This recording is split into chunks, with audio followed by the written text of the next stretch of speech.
ಸ್ನೇಹಿತರೆ, ಇತ್ತೀಚಿನ ಜನರಲ್ಲಿ ಕೂದಲು ಉದುರುವಂತಹ ಸಮಸ್ಯೆ ಕಾಮನ್ ಆಗಿ ಬಿಟ್ಟಿದ್ದು, ಕೂದಲು ಉದುರುವಂತಹ ಸಮಸ್ಯೆಯನ್ನ ಬಗೆಹರಿಸಲು ನಾವೆಲ್ಲರೂ ಕೂಡ ನಾನಾ ರೀತಿಯ ಟ್ರೀಟ್ಮೆಂಟ್ ಗಳ ಜೊತೆಗೆ ಮನೆಮದ್ದುಗಳನ್ನು ಕೂಡ ಟ್ರೈ ಮಾಡ್ತೀವಿ. ಕೆಲವರು ನೀರುಳ್ಳಿ, ಭೃಂಗರಾಜ, ಅಲೋವೆರಾದಂತಹ ಗಿಡಮೂಲಿಕೆಗಳನ್ನ ತಮ್ಮ ಕೂದಲು ಉದುರುವ ಸಮಸ್ಯೆಗಳನ್ನು ನಿಲ್ಲಿಸಲು ಪ್ರಯೋಗದ ರೀತಿ ಬಳಸ್ತಿದ್ದು, ಇನ್ನು ಕೆಲವರು ಅಲೋಪತಿಕ್ ಮೆಡಿಸಿನ್ಸ್ ಆಗಿರುವ ಮಿನಾಕ್ಸಿಡಿಲ್, ಫಿನಾಸ್ಟೆರಾಯ್ಡ್, ಡಿಟೋಸ್ಟೆರಾಯ್ಡ್ ಮತ್ತು ಹಲವಾರು ರೀತಿಯ ವಿಟಮಿನ್ಗಳ ಸಪ್ಲಿಮೆಂಟ್ ಗಳನ್ನ ತಗೊಳ್ತಿರ್ತಾರೆ. ತುಂಬಾ ಜನ ಕೂದಲು ಉದುರುತ್ತಿರುವ ಸಮಸ್ಯೆಯಿಂದಾಗಿ ತಮ್ಮ ಕಾನ್ಫಿಡೆನ್ಸ್ ಅನ್ನೇ ಕಳೆದುಕೊಳ್ತಿದ್ದು, ಯಾವ್ದಾದ್ರೂ ಫಂಕ್ಷನ್ ಅಥವಾ ಕಾರ್ಯಕ್ರಮ ಇದ್ರೂ ಕೂಡ ಹೋಗೋದಿಕ್ಕೆ ತುಂಬಾ ಸಲ ಯೋಚನೆ ಮಾಡುವಂತಹ ಸಿಚುವೇಶನ್ ಎದುರಾಗುತ್ತೆ. ಕೂದಲು ಉದುರುವಂತಹ ಸಮಸ್ಯೆ ಮಹಿಳೆಯರು ಮತ್ತು ಪುರುಷರಲ್ಲಿ ಇಬ್ಬರಲ್ಲಿ ಕೂಡ ಕಾಮನ್ ಆಗಿದ್ದು, ಪುರುಷರು ಮತ್ತು ಮಹಿಳೆಯರಲ್ಲಿ ಏರ್ ಫಾಲ್ ಆಗೋದಿಕ್ಕೆ ಬೇರೆ ಬೇರೆ ಕಾರಣಗಳಿದ್ದು, ಹೆಚ್ಚಿನ ಪುರುಷರಿಗೆ ಟೆಸ್ಟೋಸ್ಟೆರೋನ್ ಅನ್ನುವ ಹಾರ್ಮೋನ್ ತಲೆಯ ಕೂದಲಿನ ಬುಡದಲ್ಲಿ ಕುಳಿತು ತಲೆಗೆ ತುಂಬಾನೇ ಕಮ್ಮಿ ಬ್ಲಡ್ ಸರ್ಕ್ಯುಲೇಷನ್ ಆಗಿ ಇದರಿಂದ ವಿಟಮಿನ್ಗಳ ಕೊರತೆ ಉಂಟಾಗಿ ನಿಧಾನವಾಗಿ ಕೂದಲು ತೆಳ್ಳು ಮತ್ತು ಉದುರಲು ಆರಂಭ ಆಗುತ್ತೆ.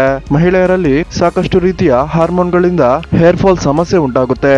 ಅದರಲ್ಲೂ ಕೆಲವು ಮಹಿಳೆಯರಿಗೆ ಪೀರಿಯಡ್ಸ್ ನಿಂತ ಮೇಲೆ ಹೇರ್ ಫಾಲ್ ಆದ್ರೆ, ಕೆಲವರಿಗೆ ಪೀರಿಯಡ್ ಸಮಯದಲ್ಲಿ ಹೇರ್ ಫಾಲ್ ಆಗುತ್ತೆ. ಸೊ ಒಂದಂತೂ ಕ್ಲಿಯರ್ ಆಗಿದೆ, ಪುರುಷರಿಗೆ ಮತ್ತು ಮಹಿಳೆಯರಿಗೆ ಬೇರೆ ಬೇರೆ ಕಾರಣಗಳಿಂದ ಹೇರ್ ಫಾಲ್ ಆಗುತ್ತೆ. ಆದ್ರೆ ಈ ಒಂದು ಹೇರ್ ಫಾಲ್ ಸಮಸ್ಯೆಯಿಂದ ಉಂಟಾಗುವ ನೋವು ಮಾತ್ರ ಮಹಿಳೆಯರು ಮತ್ತು ಪುರುಷರು ಇಬ್ಬರಲ್ಲಿ ಕೂಡ ಒಂದೇ ತರ ಇರುತ್ತೆ. ವೀಕ್ಷಕರು, ಈ ಒಂದು ವಿಡಿಯೋದಲ್ಲಿ ಇತ್ತೀಚಿನ ಕಾಲದಲ್ಲಿ ಉಂಟಾಗ್ತಿರುವ ಹೇರ್ ಫಾಲ್ ಸಮಸ್ಯೆಗೆ ಮುಖ್ಯವಾದ ಕಾರಣಗಳೇನು ಮತ್ತು ಈ ಒಂದು ಹೇರ್ ಫಾಲ್ ಸಮಸ್ಯೆಯನ್ನ ಯಾವ ರೀತಿ ತಡೆಗಟ್ಟಬಹುದು, ಹಾಗೇನೆ ಉದುರಿದ ಕೂದಲನ್ನ ಮತ್ತೆ ಯಾವ ರೀತಿ ಸರಳವಾದ ಮನೆಮದ್ದು ಮಾಡಿಯೇ ಮತ್ತೆ ಕೂದಲನ್ನ ಬೆಳೆಸಬಹುದು ಅನ್ನೋದನ್ನ ಈ ಒಂದು ವಿಡಿಯೋದಲ್ಲಿ ನಾವು ನೋಡ್ಕೊಂಡು ಬರೋಣ. ಅದಕ್ಕಿಂತ ಮುಂಚೆ ವೀಕ್ಷಕರೇ, ನಿಮ್ಗೂ ಕೂಡ ಈ ವಿಡಿಯೋ ಇಷ್ಟ ಆದಲ್ಲಿ ದಯವಿಟ್ಟು ಈ ವಿಡಿಯೋಗೊಂದು ಲೈಕ್ ಮಾಡಿ ಮತ್ತು ನಿಮ್ಮ ಅನಿಸಿಕೆಯನ್ನ ಕಮೆಂಟ್ ಮಾಡಿ ತಿಳಿಸಿ. ವೀಕ್ಷಕರೇ, ಹೇರ್ ಫಾಲ್ ಸಮಸ್ಯೆ ಅನ್ನೋದು ಇತ್ತೀಚಿನ ಜನರೇಷನ್ ಅಲ್ಲಿ ತುಂಬಾನೇ ಸಾಮಾನ್ಯವಾದ ಸಮಸ್ಯೆ ಆಗಿದೆ. ಇದನ್ನೇ ಬಂಡವಾಳ ಮಾಡಿಕೊಂಡಿರುವ ಸಾಕಷ್ಟು ಕಂಪನಿಗಳು ನಾನಾ ರೀತಿಯ ಹೇರ್ ಆಯಿಲ್ ಗಳನ್ನ ಮಾರ್ಕೆಟ್ ನಲ್ಲಿ ಬಿಡುಗಡೆ ಮಾಡ್ತಿದೆ. ಆದ್ರೆ ಈ ಎಲ್ಲಾ ಹೇರ್ ಆಯಿಲ್ ಗಳನ್ನ ಬಳಸಿದ್ರು ಕೂಡ 90% ಜನರಿಗೆ ತಮ್ಮ ಕೂದಲು ಉದುರುವ ಸಮಸ್ಯೆ ನಿಲ್ಲೋದಿಲ್ಲ. ಇದಕ್ಕೆ ಮುಖ್ಯವಾದ ಕಾರಣ ಏನಂದ್ರೆ, ಇಂತಹ ಹೇರ್ ಆಯಿಲ್ ಗಳನ್ನ ಬಳಸಿದ್ರು ಕೂಡ ಕೂದಲು ಉದುರೋದಕ್ಕೆ ಮೇನ್ ರೀಸನ್ ಏನು ಅನ್ನೋದು ನಮ್ಗೆ ಯಾರಿಗೂ ಕೂಡ ಅರ್ಥ ಆಗ್ತಿಲ್ಲ. ವೀಕ್ಷಕರೇ, ಕೂದಲನ್ನ ಮತ್ತೆ ಬೆಳೆಸಲು ಮನೆಯಲ್ಲೇ ಸಿಂಪಲ್ ಆಗಿ ಮಾಡಬಹುದಂತಹ ಆ ಒಂದು ಮನೆಮದ್ದನ್ನ ನೋಡೋದಕ್ಕಿಂತ ಮುಂಚೆ ಕೂದಲು ಉದುರುವುದಕ್ಕೆ ಮುಖ್ಯವಾದ ಕಾರಣ ಏನು ಅನ್ನೋದನ್ನ ಮೊದಲು ನಾವು ತಿಳ್ಕೊಳ್ಬೇಕಾಗಿದೆ. 18ರಿಂದ 20 ವರ್ಷ ಕಳೆದ ನಂತರ ಹೇರ್ ಫಾಲ್ ಉಂಟಾಗ್ತಿದ್ದು, ಇದಕ್ಕೆ ಮುಖ್ಯವಾದ ಕಾರಣ ಟೆಸ್ಟೋಸ್ಟೆರೋನ್ ಹಾರ್ಮೋನ್ ಅಂತ ಹೇಳ್ಬಹುದಾಗಿದೆ. ಪುರುಷರು ಮತ್ತು ಮಹಿಳೆಯರು ಹಸ್ತಮೈಥುನ ಮಾಡೋದ್ರಿಂದ ಪುರುಷರಲ್ಲಿ ಟೆಸ್ಟೋಸ್ಟೆರೋನ್ ಅನ್ನುವ ಹಾರ್ಮೋನ್ ಹೆಚ್ಚಾಗಲಿದ್ದು, ಮಹಿಳೆಯರಲ್ಲಿ ಎಸ್ಟ್ರೋಜನ್ ಅನ್ನುವ ಹಾರ್ಮೋನ್ ಹೆಚ್ಚಾಗುತ್ತೆ. ಈ ಒಂದು ಹಾರ್ಮೋನ್ ನಿಂದಲೇ ಹೆಚ್ಚಿನವರಿಗೆ ಹೇರ್ ಫಾಲ್ ಆಗ್ತಿದ್ದು, ಈ ಹಾರ್ಮೋನ್ ಕೂದಲಿನ ಬೇರುಗಳಲ್ಲಿ ಕುಳಿತುಕೊಳ್ಳದಂತೆ ನಾವು ಏನ್ ಮಾಡ್ಬೇಕು ಅಂದ್ರೆ 5ರಿಂದ 10 ನಿಮಿಷ ತಲೆಯನ್ನ ಕೆಳಗೆ ಮಾಡಿ ನಿಲ್ಬೇಕಾಗುತ್ತೆ. ಈ ರೀತಿ ಮಾಡೋದ್ರಿಂದ ತಲೆಗೆ ಬ್ಲಡ್ ಸರ್ಕ್ಯುಲೇಷನ್ ಆಗಿ ಎಸ್ಟ್ರೋಜನ್ ಅಥವಾ ಟೆಸ್ಟೋಸ್ಟೆರೋನ್ ಹಾರ್ಮೋನ್ ಕೂದಲಿನ ಬೇರುಗಳಲ್ಲಿ ಕುಳಿತುಕೊಳ್ಳದ ರೀತಿ ನೋಡಿಕೊಳ್ಳುತ್ತೆ. ಅಷ್ಟೇ ಅಲ್ಲ ವೀಕ್ಷಕರೇ, ಕೂದಲು ಉದುರುವುದಕ್ಕೆ ಮತ್ತೊಂದು ಮುಖ್ಯವಾದ ಕಾರಣ ಏನು ಅಂದ್ರೆ, ಅದು ರಾತ್ರಿ ತಡವಾಗಿ ಮಲಗೋದು ಅಂತ ಹೇಳ್ಬಹುದಾಗಿದೆ. ಯಾಕಂದ್ರೆ ರಾತ್ರಿ ತಡವಾಗಿ ಮಲಗೋದ್ರಿಂದ ತಲೆಯ ಕೂದಲಿನ ಬೇರುಗಳಲ್ಲಿ ಸರಿಯಾದ ಬ್ಲಡ್ ಸರ್ಕ್ಯುಲೇಷನ್ ಆಗದೆ ನಿಧಾನವಾಗಿ ಕೂದಲು ದುರ್ಬಲಗೊಳ್ಳೋದಕ್ಕೆ ಶುರುವಾಗುತ್ತೆ. ಇದರಿಂದ ಕಾಲಕ್ರಮೇಣವಾಗಿ ಹೇರ್ ಫಾಲ್ ಆಗುತ್ತೆ.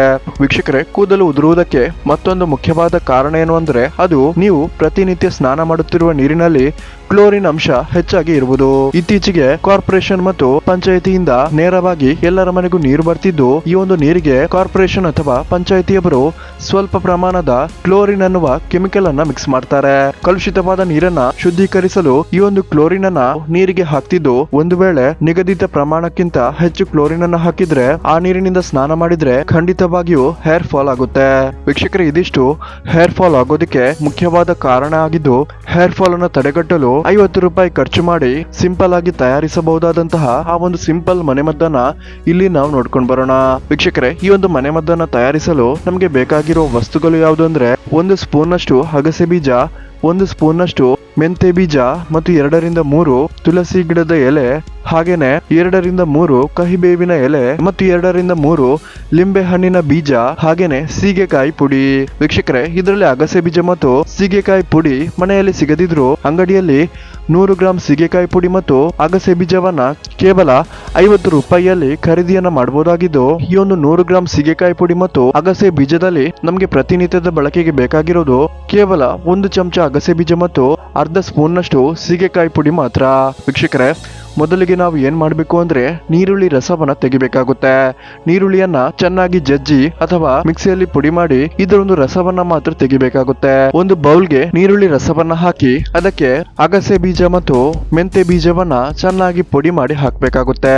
ಒಂದು ವೇಳೆ ಪುಡಿ ಮಾಡೋದಿಕ್ಕೆ ಆಗಿಲ್ಲ ಅಂದ್ರೆ ನೀವು ಅಂಗಡಿಯಿಂದ ಡೈರೆಕ್ಟ್ ಆಗಿ ಅಗಸೆ ಬೀಜದ ಪುಡಿ ಮತ್ತು ಮೆಂತೆ ಬೀಜದ ಪುಡಿಯನ್ನ ಖರೀದಿ ಮಾಡಬಹುದಾಗಿದೆ.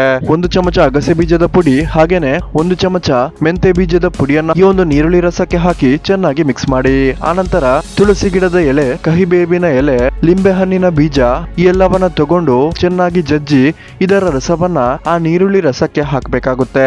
ನಂತರ ಇದಕ್ಕೆ ಅರ್ಧ ಚಮಚ ಸೀಗೆಕಾಯಿ ಪುಡಿಯನ್ನ ಕೂಡ ಹಾಕಬೇಕಾಗುತ್ತೆ. ಇದನ್ನ ಚೆನ್ನಾಗಿ ಮಿಕ್ಸ್ ಮಾಡಿ ಇದನ್ನ 3 ದಿನಕ್ಕೆ 1 ಸಲ ಅಥವಾ ಟೈಮ್ ಇಲ್ಲ ಅಂದ್ರೆ ವಾರಕ್ಕೆ 1 ಸಲ ತಲೆಗೆ ಅಪ್ಲೈ ಮಾಡ್ಕೊಂಡು ಬನ್ನಿ. ಇದೇ ರೀತಿ ನೀವು 3 ರಿಂದ 4 ತಿಂಗಳು ಮಾಡಬೇಕಾಗಿದ್ದು 3-4 ತಿಂಗಳಲ್ಲಿ ನೀವು ನಿಮ್ಮ ಕೂದಲು ಯಾವ ರೀತಿ ಬೆಳೆಯುತ್ತೆ ಅನ್ನೋದನ್ನ ಗಮನಿಸ್ತೀರಾ. ಅಷ್ಟೇ ಅಲ್ಲ, ಈಗಾಗಲೇ ಉದುರಿರುವ ಕೂದಲು ಕೂಡ ಬೆಳೆಯೋದಕ್ಕೆ ಶುರುವಾಗಲಿದ್ದು ಇರುವಂತಹ ಕೂದಲು ಕೂಡ ಸರಿಯಾಗಿ ಪೋಷಕಾಂಶಗಳು ಸಿಕ್ಕಿ ಗಟ್ಟಿಯಾಗೋದಕ್ಕೆ ಶುರುವಾಗುತ್ತೆ. ಈ ಒಂದು ಮನೆಮದ್ದನ್ನ ನೀವು ಕಂಟಿನ್ಯೂಸ್ ಆಗಿ ಮಾಡಬೇಕಾಗಿದ್ದು ಇದರಿಂದ ಕಂಪ್ಲೀಟ್ ಆದಂತಹ ರಿಸಲ್ಟ್ ಅನ್ನ ನೀವು 4 ರಿಂದ 5 ತಿಂಗಳೊಳಗೆ ಕಾಣಬಹುದಾಗಿದೆ.